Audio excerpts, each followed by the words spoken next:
الحمد لله القائل يا أيها الذين آمنوا اتقوا الله يا أيها الذين آمنوا كتب عليكم الصيام كما كتب على الذين من قبلكم لعلكم تتقون.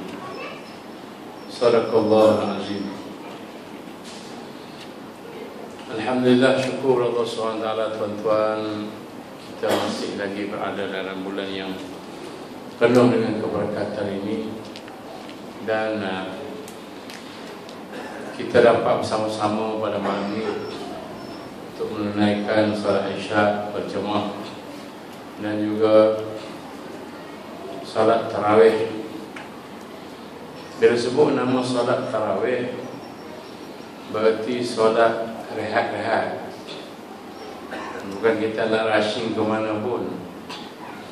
Yang perlunya kita buat dengan cara yang penuh dengan kerehatan. Jadi salah satu cara merehatkan diri tempat kita adakan dengan tazkirah.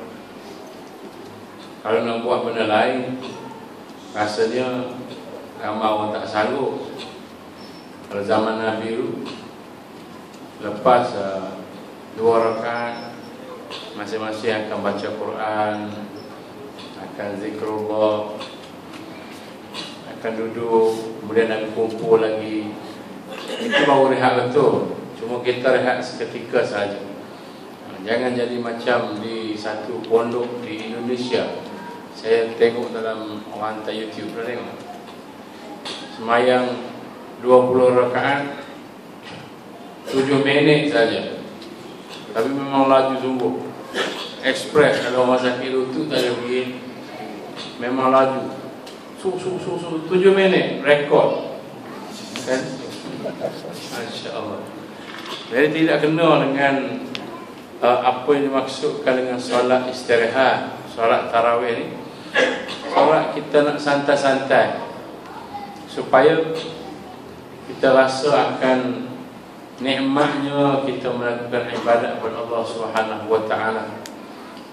Bila masa lagi kita boleh buat secara konsisten, melainkan pada bulan Ramadan, pada solat ibadat sunat yang dikhususkan dengan solat sunat tarawih.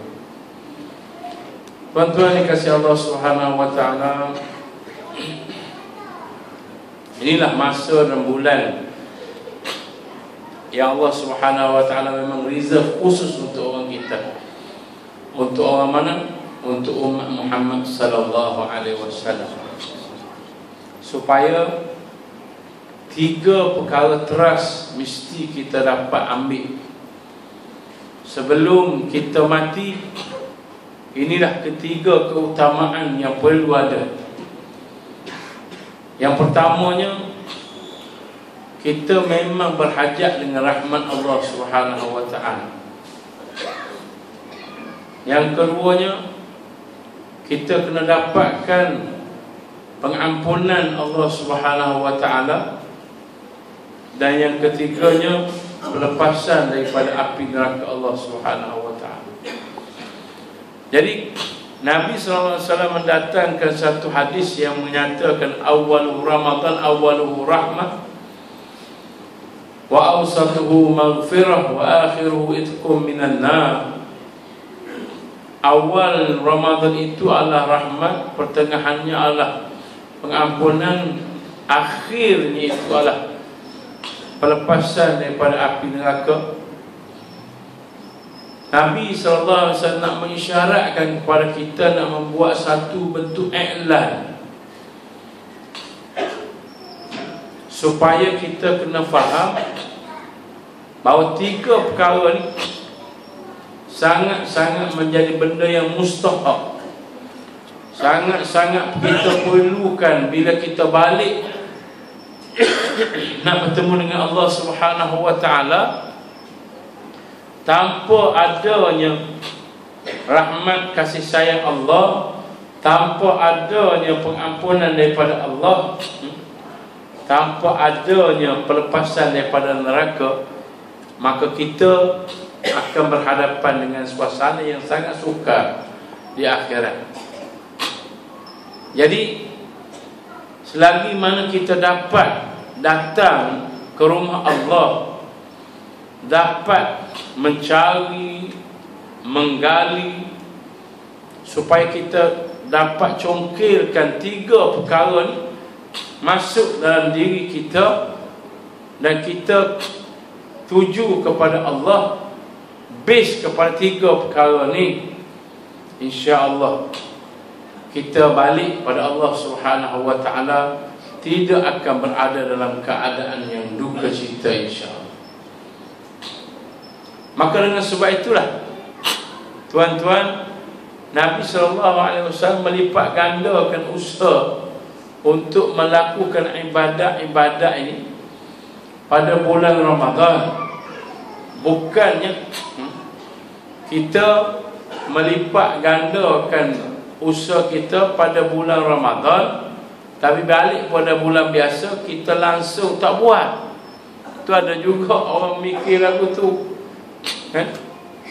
dia hanya pergi cari ketika mana Allah Subhanahu wa taala turunkan sebanyak-banyaknya, kan, rahmat, kasih sayang, pengampunan, dia cari. Bila habis Ramadan, maka dia rasa sudah selesai kerja dia. Kerja kita belum selesai. Maka kalau kita tengok dalam kehidupan kita ni, Syekh Dr. Yusuf Qaradawi membahagikan orang yang berpuasa dalam 2 jenis.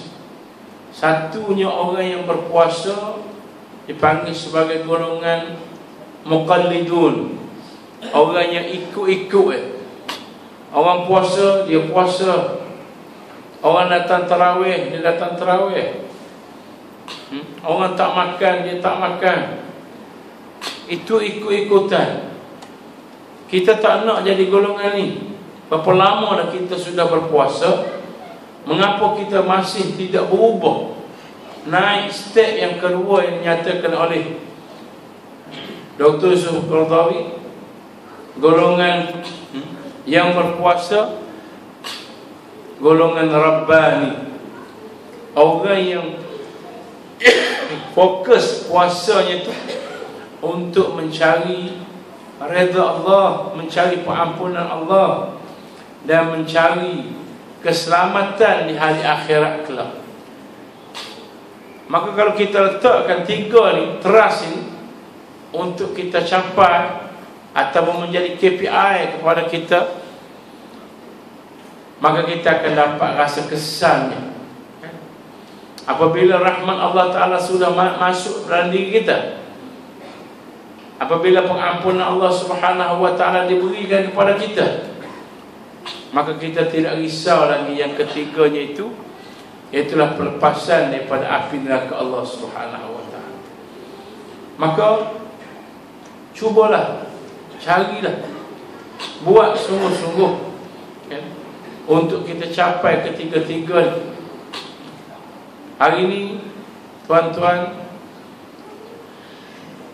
kita kalau kita tengok kejadian demi kejadian berlaku tempat kita, seolah-olah macam, kan, kita sedang diuji oleh Allah Subhanahu wa Ta'ala dengan kehilangan kapal terbangnya, dengan musnahnya MH17-nya, kan, dengan gempa bumi baru-baru ni, dengan macam-macam, kan, rumah kita pun jadi rumah yang tidak selamat dah.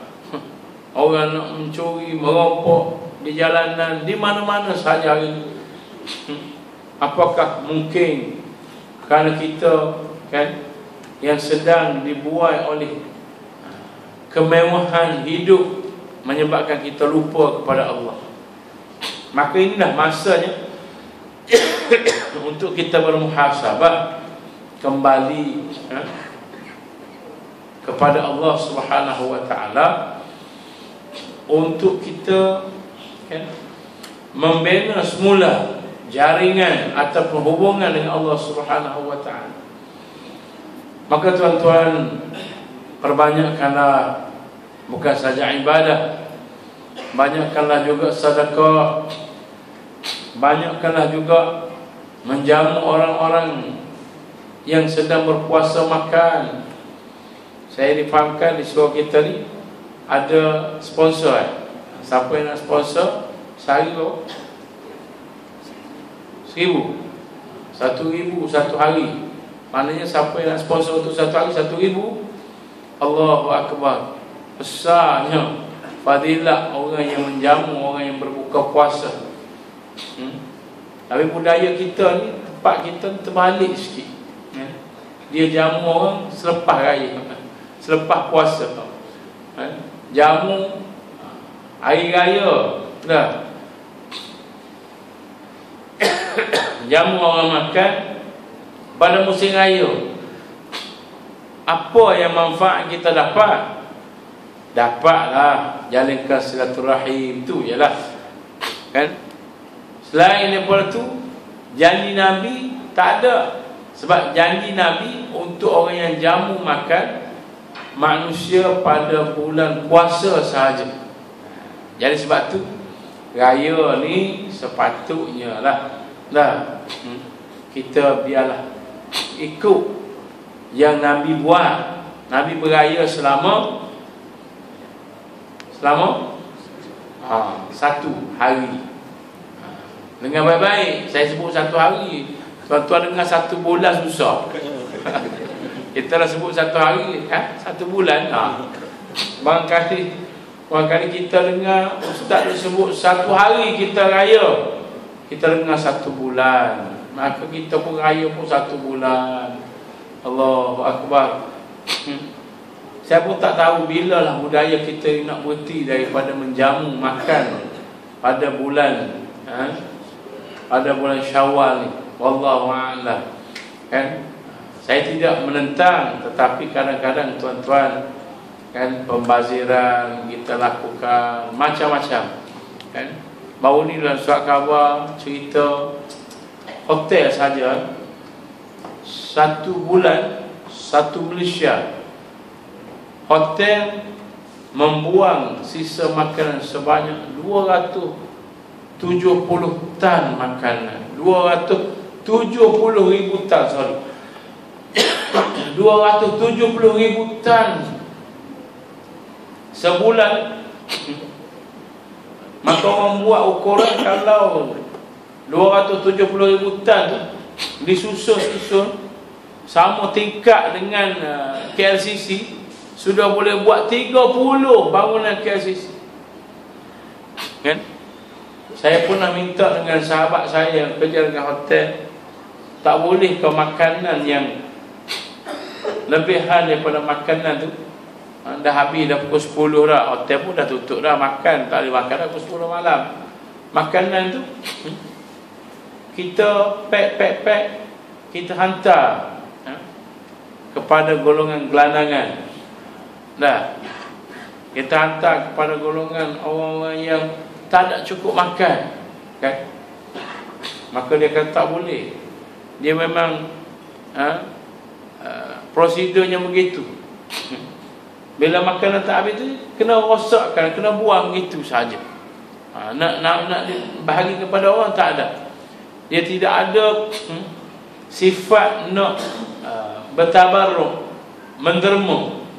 Yang ada konsepnya, kalau saya tak untung, awak juga tak untung. Maknanya tak adalah konsep nak berjamu dengan orang lain supaya boleh memberi kenyang pada orang lain. Jadi kita insya-Allah mudah-mudahan tuan-tuan baru masuk 9 hari, panjang lagi kan? Masih ada lagi lebih kurang 21 hari lagi, 21-22 hari lagi untuk kita teruskan ibadat. Kita doalah sama-sama, mudah-mudahan Allah Subhanahu wa taala tetap pilih kita sampai kepada penghujung. Saya selalu ingatkan pada pelajar-pelajar saya dulu, kalau kita puasa ni ibarat kita masuk college lah.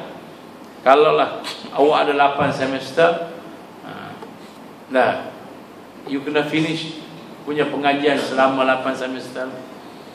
Kalau you tak dapat sampai kepada 8 semester, jadi macam mana kita orang nak bagi you kan scroll, bagi ijazah, tak boleh kan, you kena habiskan juga. Jadi kita pun kena faham bahawa Ramadan kita mesti habiskan perjalanan selama 30 hari journey kan, untuk kita cari 3 perkara yang sangat besar kan. Itulah apa dia?